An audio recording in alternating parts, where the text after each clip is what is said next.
अस्सलाम वालेकुम व्यूअर्स, कैसे हैं आप? सब खैरियत से हैं? आप देख रहे हैं यूट्यूब पर होम्यो टिप्स चैनल और मैं हूं होम्यो डॉक्टर अकरम बाजवा।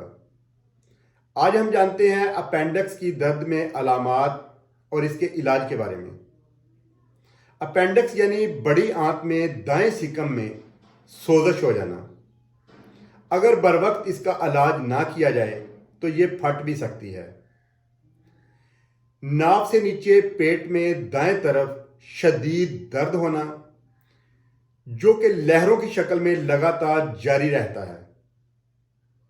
अपेंडिक्स की सोजश में मतली कै और चेहरे की रंगत सुर्ख और जर्दी माइल हो जाती है।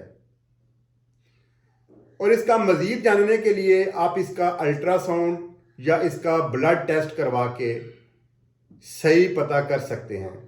ब्लड टेस्ट में इसका TLC टेस्ट करवा सकते हैं। इसमें क्लियर तौर पर आपको पता चल जाएगा। जरूरी नहीं कि इसका ऑपरेट किया जाए, आप इसका इलाज भी करवा सकते हैं। होम्योपैथिक में इसका बहुत ही कामयाब इलाज है। हमारी आज की दवा इसके लिए बहुत ही फायदेमंद है। इस दवा के इस्तेमाल से इंशाअल्लाह ताला अल्लाह के हुक्म से अपेंडिक्स की सोजश हमेशा के लिए ख़त्म हो जाएगी और अपेंडिक्स का दर्द जड़ से ख़त्म हो जाएगा। तो अब जानते हैं हम आज की दवा के बारे में। ये दवा होम्योपैथिक है और आपको हर होम्यो फार्मेसी से इंशाल्लाह आसानी से मिल जाएगा।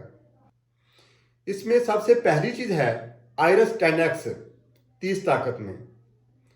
इसके बाद बेलाडोना 30 ताकत में, ब्रायूनिया 30 ताकत में, कालूसंत 30 ताकत में और इसके बाद लाइकोपोडियम 30 ताकत में। सबको बराबर मकदार में मिक्स कर लें और इसके 10-10 ड्रॉप आधा कप पानी में मिला के दिन में 3 दफ़ा पिएं। बाकी ये दवा शुरू करने से पहले अपने मुतल्लिका डॉक्टर से रब्ता ज़रूर करें क्योंकि वो आपकी मर्ज़ को बेहतर समझते हैं। बाकी दुआओं में याद रखिएगा। अगर मेरी वीडियो अच्छी लगी हो तो मेरी वीडियो को लाइक कर लें और मेरे चैनल को सब्सक्राइब कर लें ताकि मेरी आने वाली हर वीडियो का नोटिफिकेशन आपके पास सबसे पहले पहुंच सके। बहुत शुक्रिया।